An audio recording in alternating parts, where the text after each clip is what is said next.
Hello and welcome to another edition of the Typical Boro podcast. I'm your host, Steve Dixon. I would like to first of all say please keep subscribing to our YouTube channel. And remember, we are live on the Red Radio every Tuesday from 6 till 7. Right, today we've got somebody missing. Mr. John Cutler isn't available for selection. He's away watching some men bashing the helmets about down London. He is, of course, at the American football. But good news is we still have the usual, Mr. Graham Banderas here. You all right, Graham? Yeah, good to go. Man. Plenty to talk about. And we'll have another special guest. We'll have the Evening Gazette reporter, Mr. Craig Johns. You all right, Craig? Well, thanks, lads. I wish I was here to talk about something a bit better than yesterday's performance and result, but pleased to be here. Yeah, sadly, we'll have to go through it all. So obviously, bad day at the office again yesterday for Michael Carrick's Middlesbrough. Middlesbrough lost 2-0 at home to Bristol City. Before the game, I think everybody was looking for the team sheet to see if a certain Australian wizard was going to be selected. That didn't happen. I'll start off with you, Graham, because obviously it's a point of contention the last few weeks for me and you on this podcast, the Riley McGree situation. Were you disappointed to see his name omitted from the team sheet?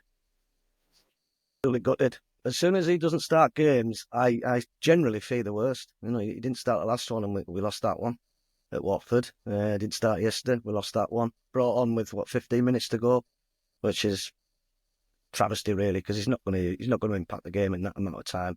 The game was done and dusted by then anyway, so I think it was just a case of get him on, get a few more minutes into the legs after, travelling halfway around the world. But the whole international break just generally seems to disrupt us. It's a total farce, to be honest. We're one of the teams that don't seem to be able to handle it as well as we should. For whatever reason, players always seem to be away, and when they do come back, they either don't play or they just look leggy and lethargic. So it doesn't suit us at all. But yeah, Riley McGree, say it every single week now, should be starting games. He impacts games. He can weave his little magic on that left-hand side. He can come in, he can play centrally, he can drift right, he can come in on his left foot. He can pretty much do anything in that final third of the pitch. He's probably the most equipped player in that area, better than any of the others, but he just doesn't seem to get the nod. But I've said it for too long now. I just don't think him and Carrick see eye to eye. A player of his ability should be arguably the first name on the team sheet. Even if he's out of form, you've got to keep playing players of his calibre, and it certainly doesn't suit us when he's not playing, because it leaves everybody flat. Certainly leaves me flat, and you half expect what's going to happen.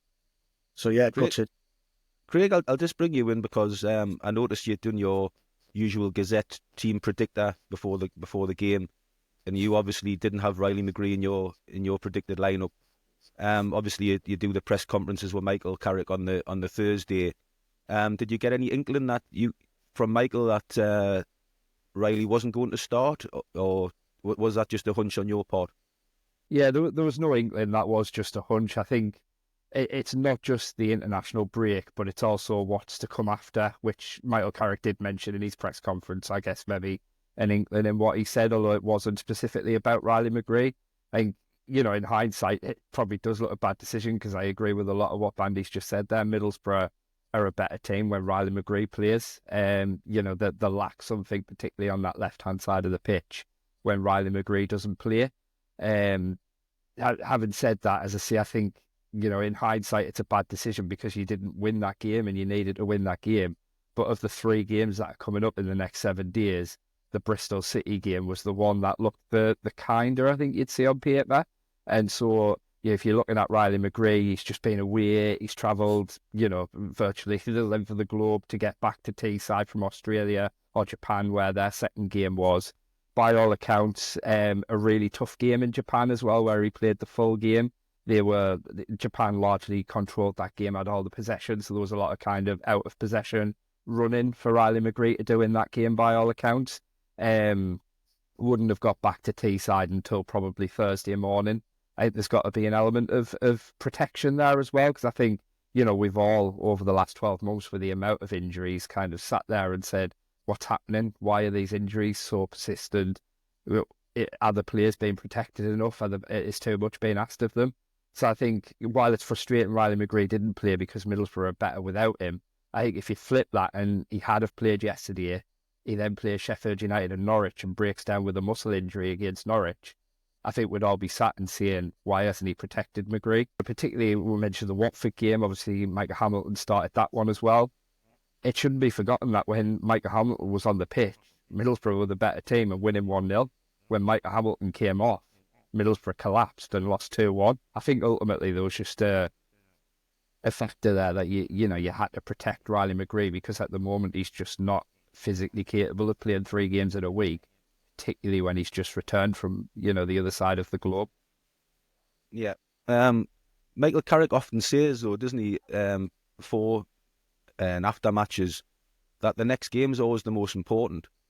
So if you're saying he's looking ahead to the Bristol City game being sort of the kind of the 3 games coming up, that sort of goes against his logic, because the next game's the most important. For me, you play your strongest team from the start. If Riley McGree's tired of travelling back, you still start him, you give him an hour, you protect him, you take him off. Because you're going into the Sheffield United game now after a really poor defeat that's obviously got the fan base demoralised, the team morale can't be great, and you're going into this game against Chris Wilder and Sheffield United now, which looks a really difficult task now to get anything from the game. Whereas if you, for me, play your strongest team, get the Bristol City result, get the win, get the fans up, you go into Wednesday night all guns blazing. So for me, I still wish Michael Carrick would play his strongest team. When you go back to Michael Carrick, when he first came to the club, he used to continually play the same 11 week after week after week. Your Tommy Smiths were playing every week. He didn't change Tuba, he didn't rest Tuba. He played him game after game after game. And we had this continuity and way of playing with Ramsey and all the rest of it. And we just looked a really good outfit to watch, and everybody knew the role on the pitch. Ryan Giles bombed up the left. And now we seem to have come away from that a bit, where he's got a bigger squad now, he's got more options on the bench. And it's almost like he doesn't know his best 11, and he's trying to keep everybody happy. And he's got this rotation going now. And I don't think it's helping the team. I don't think it's helping the way we play. What's your thoughts on that, Bandy? I think Craig does make some valid points. Carrick is generally he's quite protective of his players. He keeps talking about it's a long season, but we're a quarter of the way through the season now. We're sort of way behind schedule, in my opinion, in comparison to what squad we have. I think we should be a lot higher, to be honest, pushing that top 2. That's my aim. But he just seems to shoot himself in the foot too much for my liking in terms of his team selections. I'm a firm believer, like yourself, Dicko, of putting your strongest team out when available. So if someone's fit enough to be on the bench, then I believe he's fit enough to start the game. So if you do start him and he does look leggy, he does look a bit weary, then bring him off, and that's when you make that change. But I just think that if you've got the option to play some of your better players, then play them, whether or not they're firing 100%. I would rather have a 75%, 80% fit Riley McGree than a sort of a young rookie in Hamilton. And I'm not hammering Hamilton here, because he's still got a lot to do and a lot to learn here. But you've got a pedigree player there ready to go. You just wish Carrick would be a little bit more forceful and convictive in terms of his selection. Just say, right, we're going for it again. Let's try and get the points, and then worry about Sheffield United afterwards if we've disposed of Bristol City. But as it happens, we're just making it too easy. I think teams must come here and think, oh, McGree's not playing. That's good. We can get at and down that side. We don't need to sit back as much. We can get at teams. So when you don't play your best players, it just gives a bit of psychological confidence, really, to the opposition. Yeah. And it was always going to be a difficult afternoon. Obviously, the start of the game was an excellent display from the Red faction. There was obviously a minute's applause for the Bristol City manager, Lee Manning, who we obviously send all our best wishes to. Sad news, losing his little boy. So obviously that was going to be Bristol City were going to come charged, ready to put a shift in for the manager. But I actually thought Middlesbrough started off very, very well. The first 20 minutes on the front foot. Started the old typical Boro performance of carving open, some really good chances with Doak and Latialat, Finazaz. but yet again we failed to take those chances, and then fell for the typical Middlesbrough sucker punch by conceding the first goal, which was like the Keystone Cops, wasn't it? Let's be honest, it was like, yeah, for me, it's like. Shambolic. I think I jumped up at the time and said, "What a bunch of clowns!" At the time, because these moments seem to keep happening. And I'm going to bring Craig Johns in here. What's your thoughts, Craig? Because we've spoke to Bernie Slavin on the show about this. We've talked at length, me, Graham, and Cuts and stuff about this overplaying out from the back. Where do you sit on this situation? Do you wish Middlesbrough cut it out a little bit, or were a bit more careful, or do you think it's just that's the Michael Carrick way and it's not going to change? I think there's a happy medium ultimately. I mean, it is the Michael Carrick way, and I don't think it'll change because it's what he wants to do. But I think there's just moments when you need to either implement it better, which was the issue yesterday, or recognise there's been times in the past where they're still trying to do it when it doesn't look on. And there are times in games where you think, for God's sake, just get rid. Yesterday, I don't think that was the case, because I think both goals kind of came out of nothing almost. I think, there wasn't any threat, there wasn't any momentum in Bristol's favour. It was just purely bad implementation. It was a rather lazy pass, I think, from Hackney for the first goal. And then I can't even explain what happened with the second one with Edmondson. And let's not dig two players out who have been really good this season, largely, I think, and certainly lately Hackney has. Hackney's really stepped up in the last few games, but you can't get away from the fact that they are two blatant errors, and that's what's so frustrating, for me. And you're conflicting as well, because you mentioned the good start, the number of chances. You're looking at this Middlesbrough side and thinking it's a good team to an extent. There's so much good happening. And you can understand why Carrick has that kind of belief and that kind of confidence in what they're doing and isn't changing too much, because to a point, they look good. Very good even, I would say, the way they control games, the way they naturally push teams back. And lately, certainly since the Stoke game, I would say, when Ben Doak came into the side, they are creating good chances as well. It's not like we're sitting here talking about a team that, as we were earlier in the season, that's struggling to break teams down. They created more than enough good chances yesterday and just aren't taking them. And it's frustrating and it's conflicting, because in one sense you're thinking, this isn't working. We're not getting the results that we need. This team isn't performing to the level. I mean, I agree with Bandy. I think this is a team on paper that should be pushing for the top two. Certainly should be picking up better results than they are at the minute. They are massively underachieving. But equally, you can see something there, and you're thinking, just put some of these chances away, which ultimately they should be finishing. And the game's completely different. If Middlesbrough take a 1 or 2 goal lead in that opening 20 to 25 minutes, it's a completely different game. Yeah. They're not taking them chances. And, I'm trying to think of it like devil's advocate from Michael Carrick's point of view, and thinking, it's looking good to them chances. What can he really do to influence that as a coach? I guess I'm writing a piece today about it, kind of catch-22, because the longer it goes on, the more we talk about it. If he starts to get angry about it, I mean, he is, I think, after Watford and Bristol City, I think, as frustrated as I've seen him post-match. The more that builds, is that almost counterproductive? It's almost a catch-22 in that, the players then start to lose that, kind of feeling of expression, that feeling of freedom. Edmondson made the point after Watford, didn't he, that he feels someone's going to take a battering.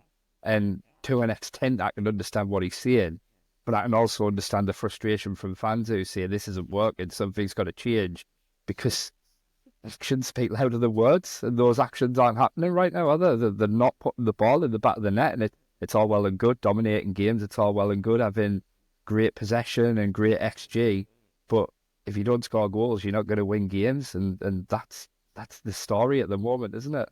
Yeah. As a fan, I'm that supporter now that's getting a bit fed up. To be honest, I'm sick of hearing opposition managers saying how much a difficult game it's going to be against Middlesbrough after the game, praising how well Middlesbrough played and what a great 3 points it was because Middlesbrough are going to be up there at the end of the season. And Michael Carrick after the match, saying, the same tale of woe every week. We've got to put the ball in the back of the net. We've got to stop conceding silly goals, but we're still playing well, blah, blah, blah. It's not happening. And, I'm sort of slightly changing my thoughts now at the start of the season. I honestly thought we had a real genuine chance of the top two. I think it'll be really, really disappointing if we don't make the playoffs this season. But I'm starting to think that it actually might be tough even to make the playoffs. The championship this season's there for a team like Middlesbrough to really have a go this season. There's no outstanding side. On the day, this Middlesbrough team could possibly beat any side in the league. But I also feel we can lose to any side in the league, and we lack real consistency and we lack leadership. And looking at the team now, I do feel we've got weak elements that are costing me. I think there's a question mark against Senny Dieng. I think we've got question marks against both fullbacks. And obviously we can't seem to solve this problem of finding a combination to put the ball in the back of the net with regularity. I don't think he knows his strongest 11. And then you've got the Riley McGree conundrum. So until those sort of problems get resolved, I think this consistency or inconsistency is going to continue. Just bring Bandy in on Senny Dieng, because obviously I'm an ex-goalkeeper and I like to watch my goalkeepers. He's starting to worry me a little bit. If I'm Sol Bryn, I'm probably knocking on the manager's door now asking for a go. He's just signed a new 4-year contract. He's highly rated. Senny Dieng this season, he's only had 20 shots faced on target at him this season. He's conceded 9. So I had a look back at last season. Senny Dieng, he had 131 shots against him, conceded 45. So them stats tell you that if you shoot at Middlesbrough's goal and the shot's on target, the chances are it's about 50-50 whether it's going to go in or not. And I put Saturday's first goal not down to Hayden Hackney. I put it down to Senny Dieng. I was right behind it. He gets the ball. He's got loads of time. He's got Edmondson to his left, free. He's got Vandenberg to his right, free. And he's got Hayden Hackney with a man running at him right up his backside. And he's got another Bristol player in close proximity to him. And he plays it, fizzes it in to Hayden Hackney, who obviously panicked, tried to play a quick ball with the outside of his foot to his left, straight to the toe of the Bristol City player. In he goes, Waller 1-0. And it was just poor game management by Senny Dieng. Go on, Graham, I'll come in there, go on. Yeah, you've just sort of stole me thunder there with the actual pass into Hackney. That pass should never, ever in a million years have been made in that situation. He did have options, but obviously that's the way we're trying to basically beat their press. And then once we've managed to do that, if we can do that, we've got an advantage into midfield then. But yeah, it shouldn't have been played to him. Hackney was basically given the hospital ball. He was under a serious amount of pressure. Credit Bristol City, because they've smelt danger there straight away. That's how they'll have done their homework on that, because they'll have known that Hackney drops in, he's going to get it on his back foot. He's going to be, hopefully, from our perspective, given a bit of time to pick a pass out. But they've done the homework there. They've closed him quick, bang, straight at him. He's intercepted the pass, the little reverse pass he was trying to make. And then, to be fair, they've still got a lot to do, before they've actually finished the goal, put the ball in the back of the net. We didn't react quick enough. Once that pass had been broken, we were all at sea. It was just damage limitation, trying to block anything. But yeah, going back to Dieng, he shouldn't be making that pass there. But I understand why he did it, because obviously that's been implemented by the manager. And he said on countless occasions, we will score goals playing that way, which I kind of understand, because it does look effective. It looks brilliant if it comes off, but it's not coming off enough for us, because when we do manage to break that press and hit teams hard through the middle or get it wide and put the ball in the box, we're not finishing chances. So every single defensive mistake is being amplified and highlighted so much, it makes us look a really, really bad team defensively. We're not great, but for me, that is not the main problem. The main problem is relieving pressure on the defence by sticking the ball in the bloody back of the net. We can't do it. We just crumble in front of goal. I mean, Azaz yesterday, 5-6 minutes into the game, he gets that chance wide right. If that goes in, we won't even be having this conversation, I don't think. I think we'll be saying what a brilliant win. 2-3-0, confidence is up, crowd's up early, but everything was just flat from minute one yesterday. There was a very sort of somber feel about the game. I know there was the tribute to the Bristol City fans and manager, etc., and the club, but it just felt flat anyway. It just wasn't. We weren't at it. But if that ball does go in on 10, 15 minutes, whatever, then it's pretty much game over. We're going to go and get another couple of goals, but it didn't happen. And obviously, Laff was the icing on the cake with that chance that he missed as well. You just know after that it's not going to be our day. I feel I'm having déjà vu here because I think we had this conversation last week. It was exactly the same points made, and it's ifs, buts, and maybes, and coulda, woulda, shoulda. And I'm getting bored with it. And like I've said for the last 2 weeks, I'm getting bored with Middlesbrough and I'm getting bored with Michael Carrick. To be honest, it's the same problems, like Einstein's theory of madness, to continue to do the same things and expect a different result. That's what we keep doing. This playing out from the back. We've seen the mistakes in there from Johnny Howson. We've seen them from Hayden Hackney. We've seen them from Dan Barlassa. With the same pass from Senny Dieng. They're not good enough to control it. They're not good enough to take care of it. These teams know, press there, press. If you do it 20 times in a game, Middlesbrough will give you one. And if you take it, you've got a chance of winning the game. So Michael Carrick, for me, needs to try and find a way to find his theory of how to win a football match. Otherwise, we're just going to keep coming on here, seeing the same things every week. Now, Craig, I'll bring you on this one. Michael Carrick, I was saying his team last week and the week before, they almost sort of mirror image in his persona.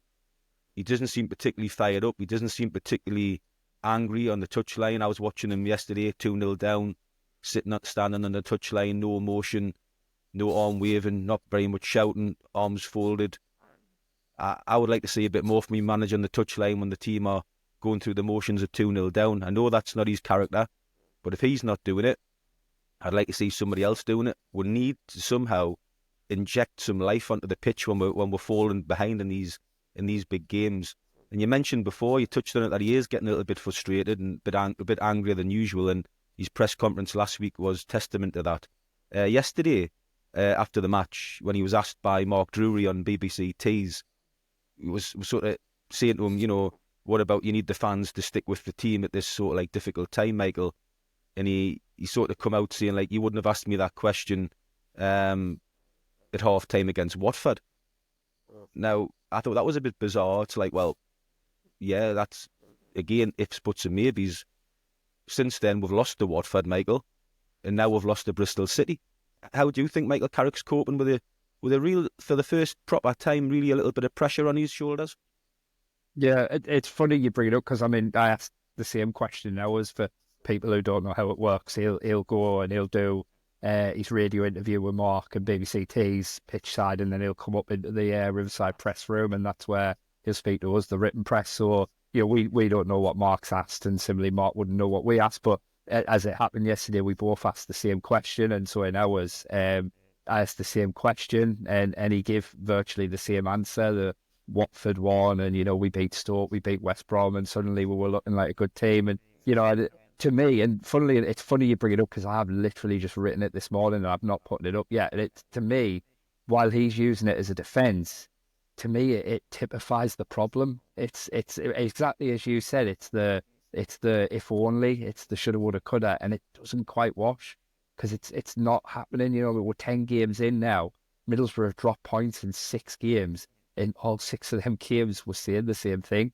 And I can understand this frustration for saying the same thing because it goes back to what I've just said about, from a coaching perspective, how much can he really do to influence a player who clearly had, we all know Laff can put the ball in the back of the net. Finners has proved at Plymouth he can put the ball in the back of the net, but they're not.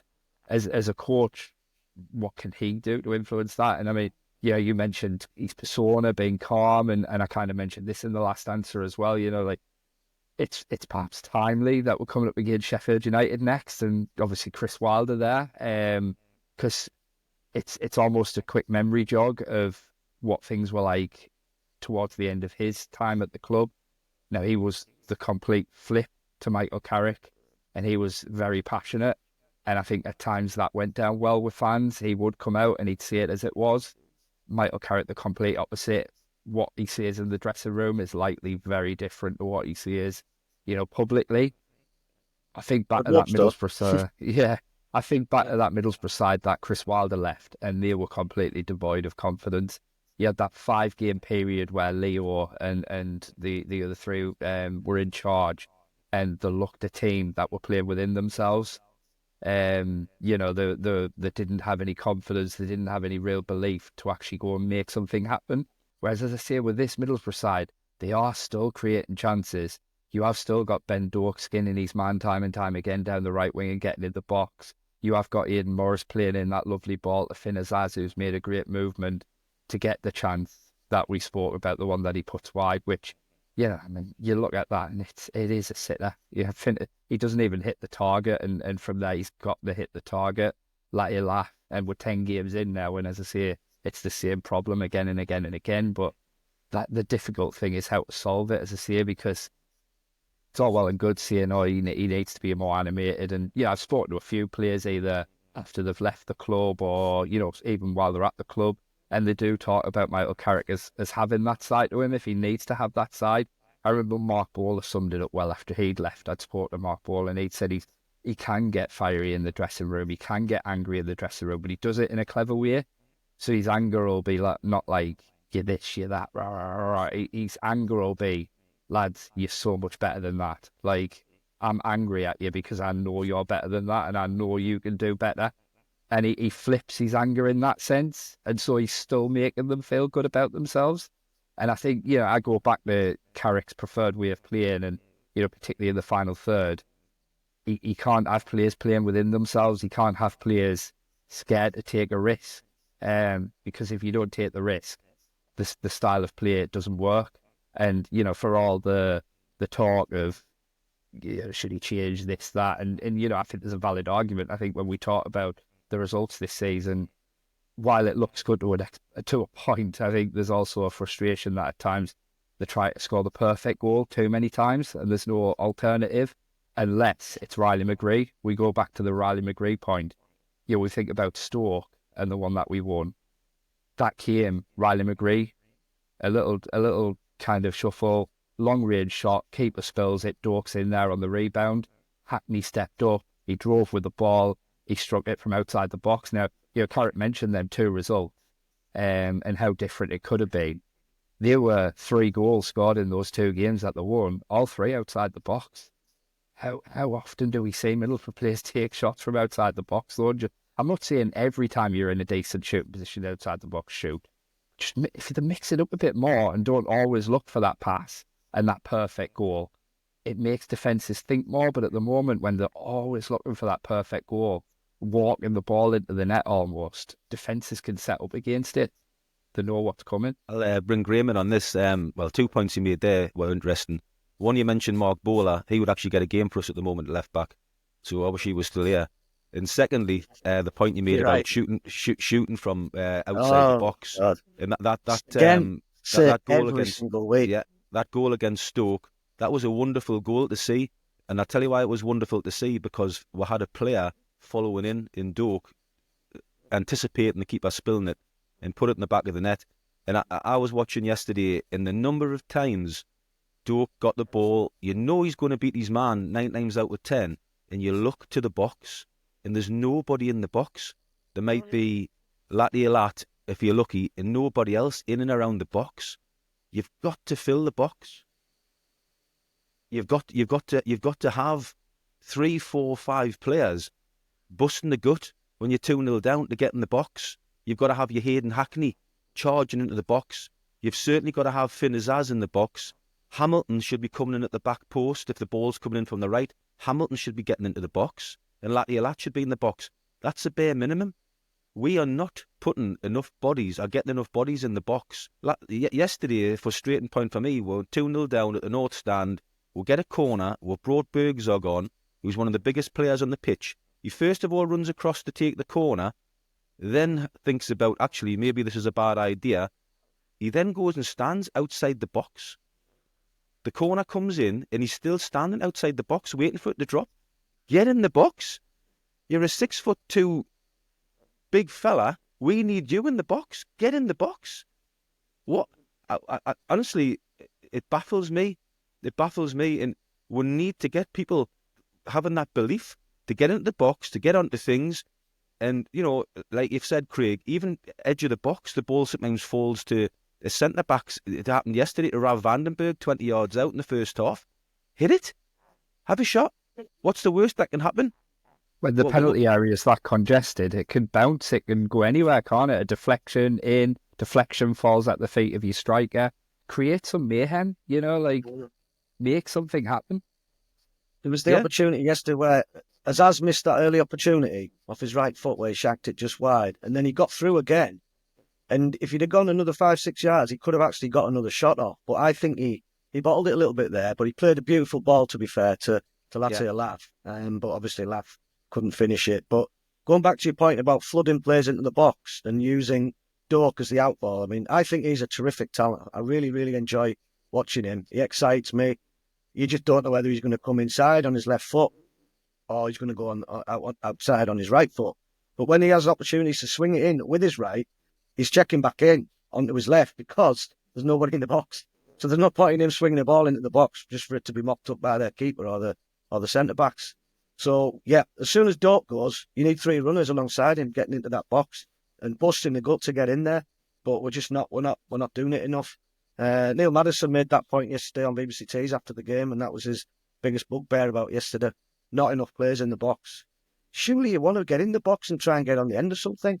There's sort of there's no hunger, there's no desire to get in there to succeed and get on the end of something.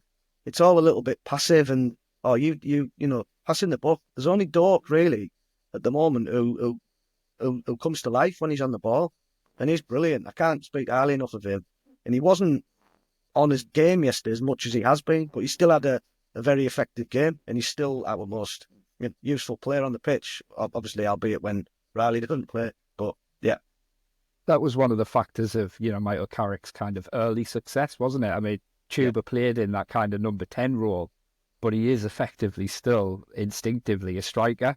And so you always had a defence kind of, looking at the striker when he eventually came, Cameron Archer, for example, who was good at that kind of movement in the penalty area and attracted defences to him. And that allowed Chuba from the deeper position. Quite often it would go into Chuba's feet, he'd spray it out wide and then make that dart into the box. And I think I've maybe seen that once this season. It was the early chance they got at Sunderland. Tommy Conway received it, spread it wide.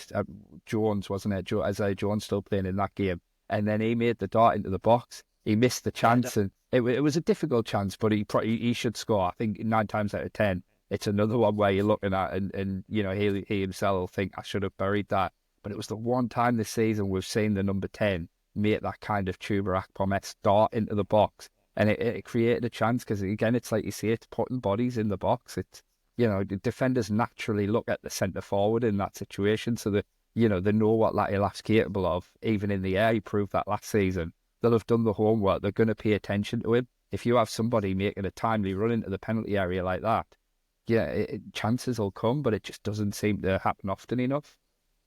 I thought that's why Tommy Conway was coming to the club. I thought Carrick thought he could mould him into a Chuba type player that would come late into the box with his pace. He doesn't seem that type of player. And now I don't think Carrick knows what to do with him. It's almost like a straight choice between him and Latte. But we need to find that type of player playing this formation that can do what Chuba done and get into the box and get on the end of things. Because it's we're crying out for it. We're also very lopsided, I think, as well, where everything comes down the right hand side. The Doak, it used to be Isaiah Jones for the last 2 years, more a little bit lopsided.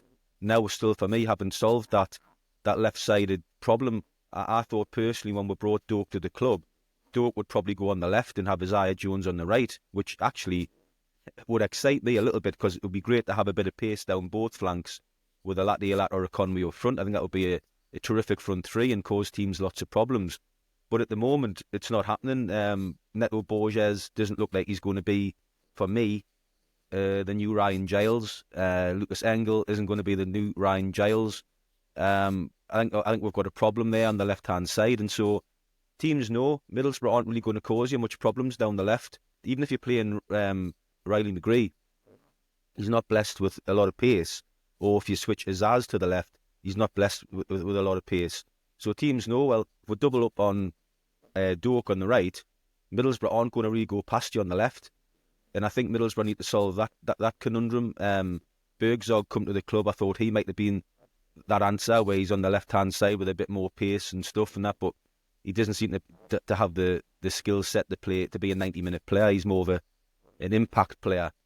In it, being honest about it, I think we've got a lot of flaws within our makeup that need to be resolved. We can still beat anybody in the day. We can still definitely make the playoffs if we become a bit more consistent. But we do have weaknesses now, I think, that get targeted by teams, and I fear for Wednesday night coming up, because you know Chris Wilder would love to come up here and beat we, and you know he'll have been watching exactly how we play and set up, and I fear that we'll get bullied.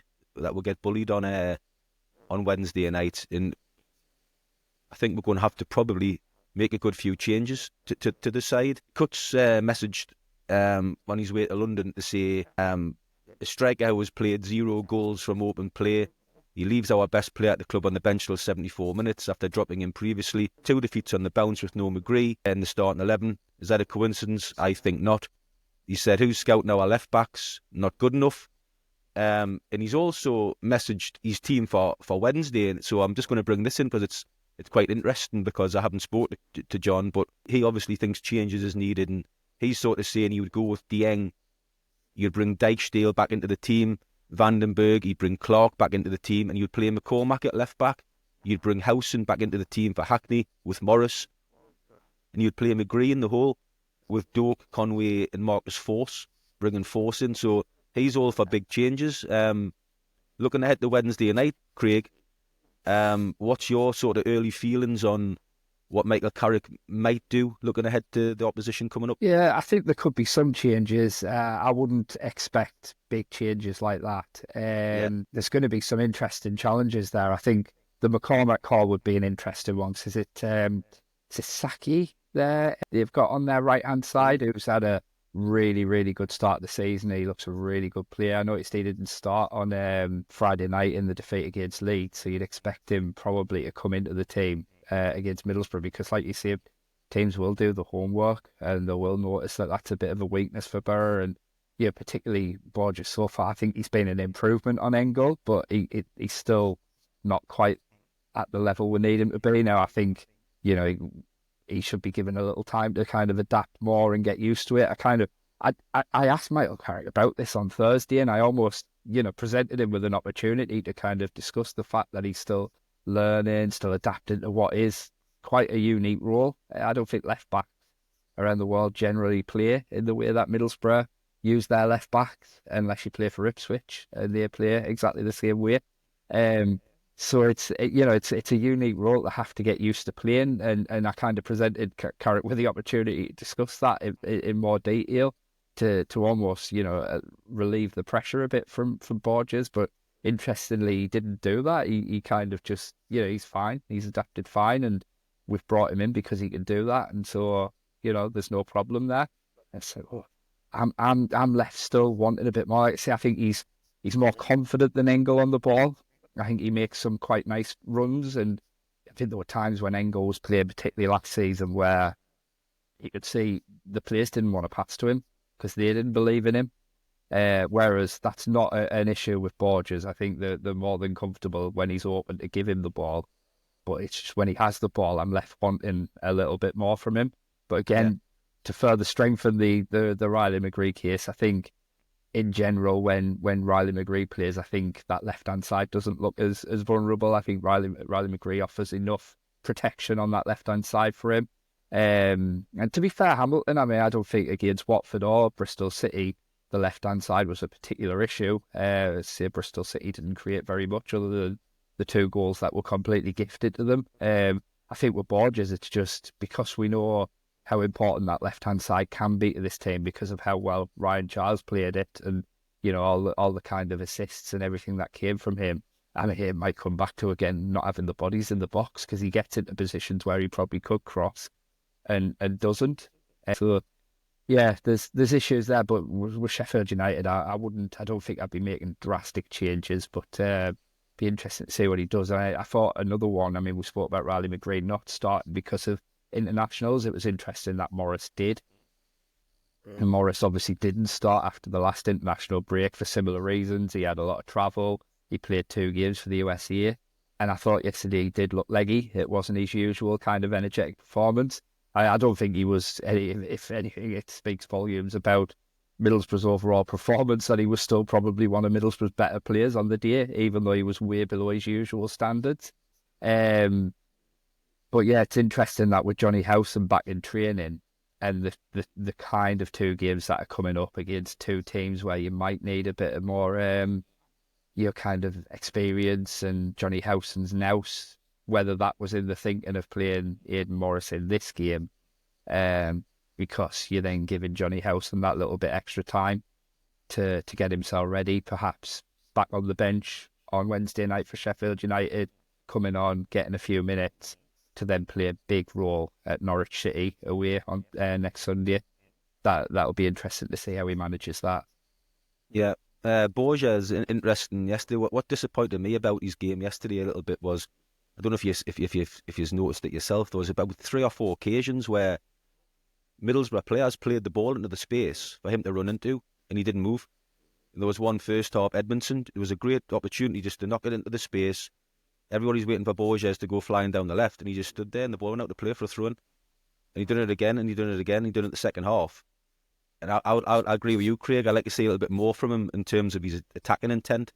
I think defensively he's done okay, but I thought he'd have been on the front foot a lot more. But I do take your point about sometimes when he does get in positions, there's nothing to hit, so he decides to check back. So it'll be interesting to see if Michael Carrick can somehow find a way to get him more involved in attacking sense. Going towards Sheffield United there, I agree. I think you've got to probably bring Matt Clark back in for his leadership qualities for Edmondson, who he's done okay. He was at fault, obviously, for the second goal yesterday with a sloppy pass to Aidan Morris. Other than that, he done okay, but I would like to see Clark come back in. We've got to get back to picking with strongest team, and Clark and Vandenberg were getting a good little partnership going. I'd like to see we'll go back to that. Luke Ayling for me. I know I'll bring Graham in a second because I know he's part of the Luke Ayling fan club. But for me, he's done really. Well, it's the Harrogate connection. I get it, but he's done really well. It's centre back this season, but at full back, he's been found wanting for me too often. He was poor against Watford. He was poor at Sunderland. I thought he was dreadful yesterday. Possibly could have been sent off. But at the end of the day, he's getting on in years, and he's played other than yesterday when he got taken off late on, he's played every minute this season. And you're on about rotation and keeping people fresh. I think Dijksteel's had a good season. He's played well. He's looked way above his levels as he has for the last probably 15 months or more. He was excellent at Leeds. He's done nothing wrong. He's only 27 years of age. He's quicker than Luke Ayling. I'd probably like to see a little bit of freshen up there with maybe Dijksteel coming in, Matt Clark coming in. What's your thoughts, Graham, is heading towards Wednesday night for selection? There's a few ways we can go, really. If you're looking at sort of integrating Howson back into the system, you could switch it up to a 4-3-3 and flood that midfield with Howson, Hackney and Morris, which would be quite a dynamic trio, really. Obviously, that would have to come at the expense of losing something in that final third. But I would possibly switch to a 4-3-3 and play Conway instead of Lath, Riley on the left and Doak on the right. I wouldn't change Ayling. I'd just stick with Ayling just for this.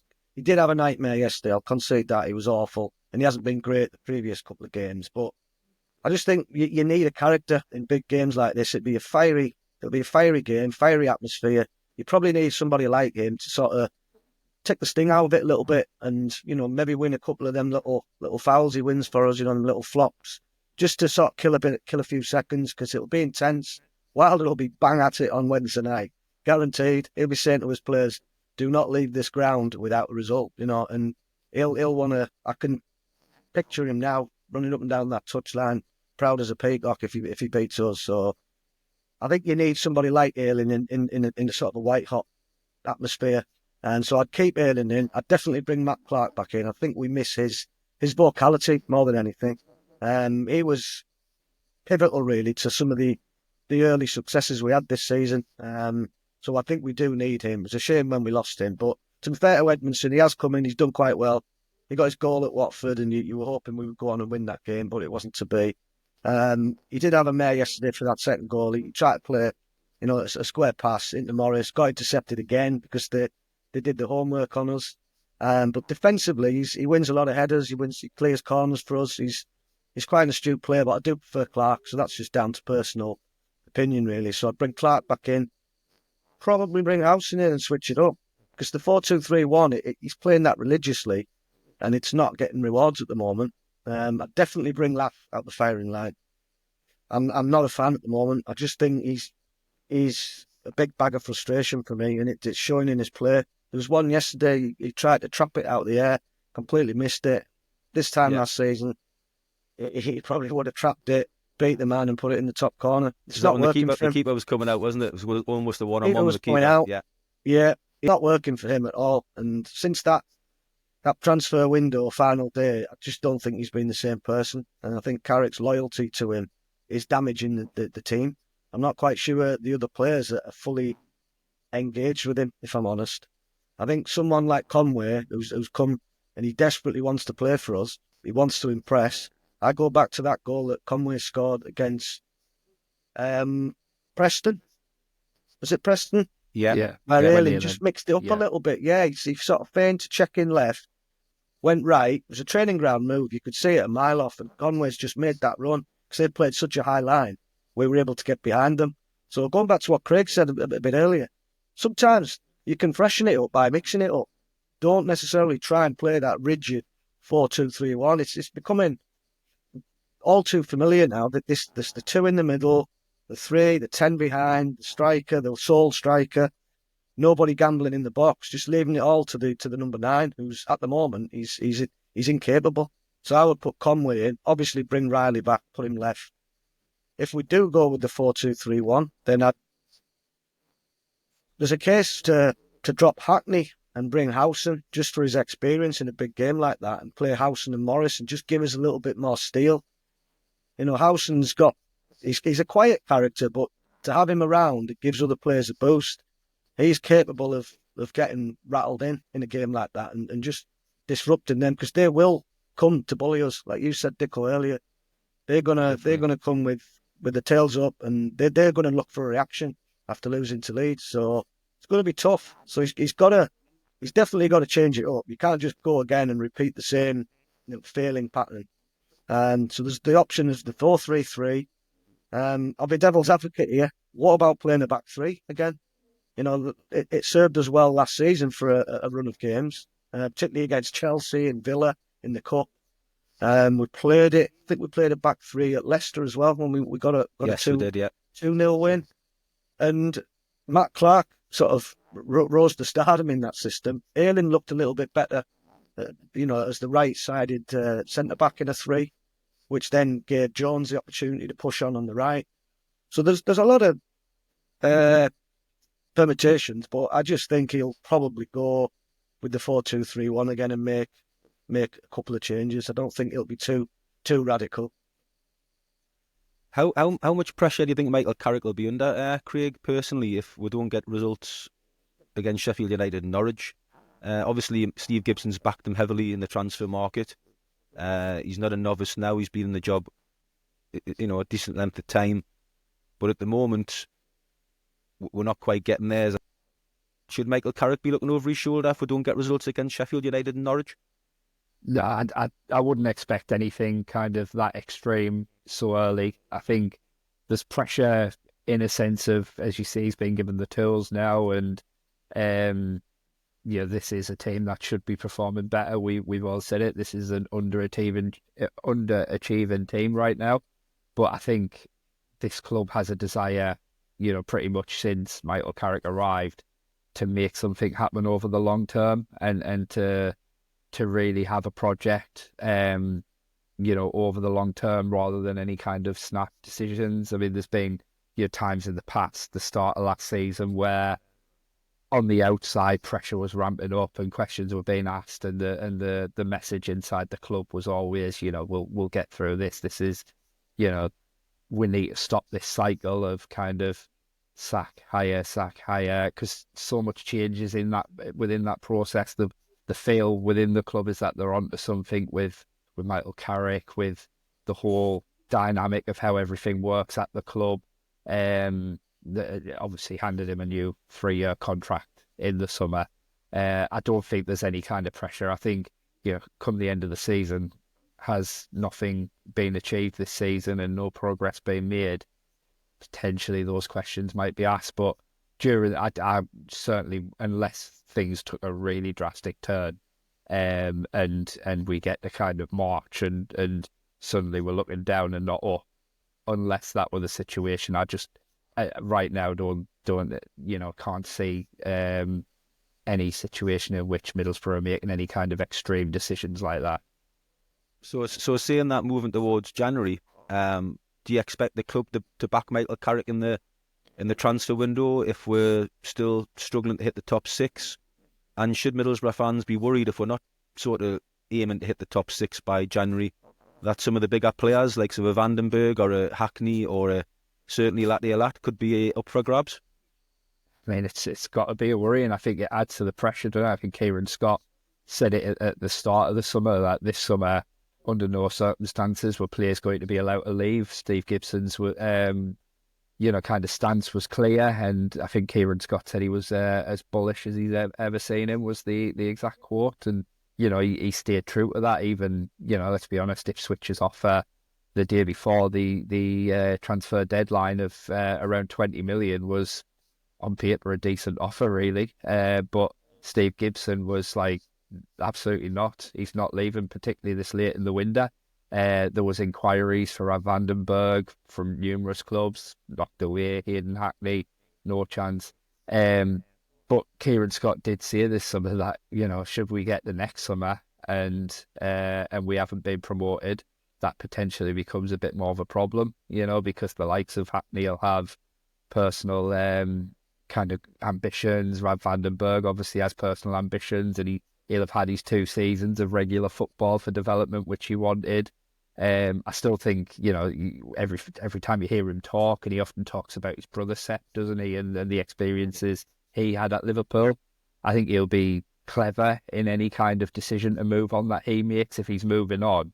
It wouldn't surprise me at all if his next move isn't to a huge club. We know some huge clubs have watched him. It wouldn't surprise me if between Middlesbrough and a huge club, which, I certainly think Ralph Vandenberg's heading in that direction. If Middlesbrough don't get promoted, it wouldn't surprise me to see him kind of take a middle step between Middlesbrough and a huge club. Like his brother Sepp's now at Brentford and playing regularly there. That kind of move, where he can still play a higher level than Middlesbrough if Middlesbrough is still in the Championship, but he's basically not playing for a Liverpool or a Man City or whatever, Juventus, Bayern Munich, name the club, they're all after him. But yeah, next summer I think is when that be. I'd be very surprised again. I don't think Middlesbrough are in a position in January where, unless again it was a ridiculous offer, I don't think they'd be in a position where they'd have to sell. I don't think we'll need worry about any kind of big departures like that in January, but for something absolutely ridiculous. I think and I wrote about this during the recent break, the interesting factor of that is that Middlesbrough squad's currently full. We've got the full 25, and that's not including Alex Bangura, who not quite sure at the moment whether his injury is the full season or whether he'll be back before the end. If there's a chance that he'll be back to see a play 5-10 games, they'd maybe look for a way to register him again.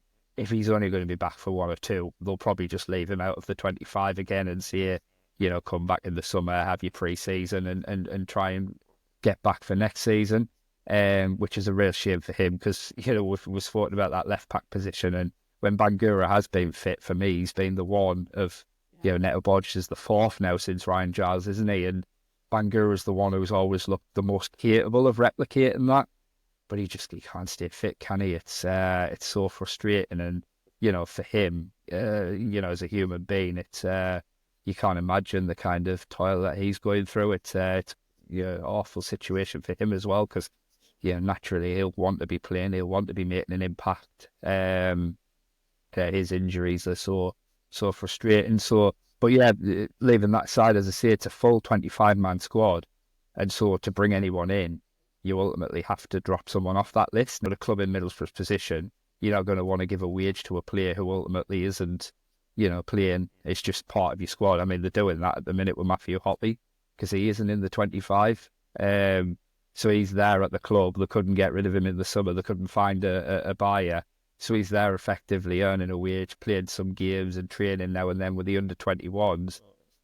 But it's a waste of resources, really, isn't it? For a club who, we're pretty much on the edge of FFP, where obviously the club's losing a lot of money each year because the expenditure far outweighs the revenue that the club can bring in, such as the championship and the madness of the finances in that division.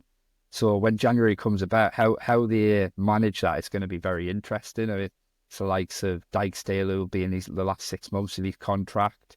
If Tommy Smith's back by then, could he potentially go and create a space for something else? There's nowhere in that squad where I'm looking and thinking we desperately need something in that area. We're lacking in that area. Yeah, in an ideal world, probably, at left back. If you could suddenly just click your fingers and find the left back, fair enough. But as we said, Neto Borges is the 4th now, and speaking to people within the recruitment team over the summer, finding that left back has been so difficult for them since Giles went, and it's no surprise really that in the summer when there was a possibility to get Giles back, they did try for that because he suited it down to the ground. But as I said earlier, it's a position that's quite unique. There's not many left backs in the world now play the role in the way that Middlesbrough play it, and so that is proven particularly difficult. And I mean, you look at Neto Borges, I think, was it, did John mention it on his in his message, where who's scouting them? But I mean, I remember I did the piece in the summer when Neto came in, and I was looking at his data from France. Everything pointed in the direction of him being perfect. He's attacking data, he's defensive data. I know football isn't completely stats, and Kieran Scott's recently said that in an interview. The watch players in person because the eye test is important. Your statistical data can maybe point you in the right direction, but you've got to watch them. But even watching them, like Neto Borges, they said ticked every box, and it's, as I say, we're still wanting a bit more from him. But I think equally, let's give him a bit of time. Let's let him settle. Let's let him get used to things. But yeah, beyond that left back position, I'm looking at that squad and I'm thinking there's quality and there's depth in every area. Like realistically, like it's not that they're lacking anything in terms of personnel. I don't think Middlesbrough. I think they are underachieving. They're not performing to their maximum level at the moment, and that's the interesting thing when you come into January. You sometimes always, particularly in transfer windows, almost look for the answer elsewhere. Sometimes the answer's within, and you've just got to, find the way from within. Brilliant. Time's up for the podcast for another week. I'd like to thank you for coming on, and you, Graham, both been opinionated and great information as ever. Fantastic. Listen, we'll get you on again, Craig. This season, obviously, when you maybe around the transfer deadline day, try and get some info out of you. Hopefully for a win as well next time. Oh, that'll be nice. Yeah. A little bit info for the listeners. Miles Cladden in Middlesbrough, who do put prizes up for every month. Just a reminder, there'll be another one next month, which will be a good, possibly a Christmas present for a member of your family if they like football. Other than that, let's hope we can bounce back against Sheffield United on Wednesday, and we'll all be in a happier place come Wednesday night. So for another week, that's it. Remember, Boro fans, don't say a typical Boro. Listen to it, watch it, and we'll see you next week. Up the Boro.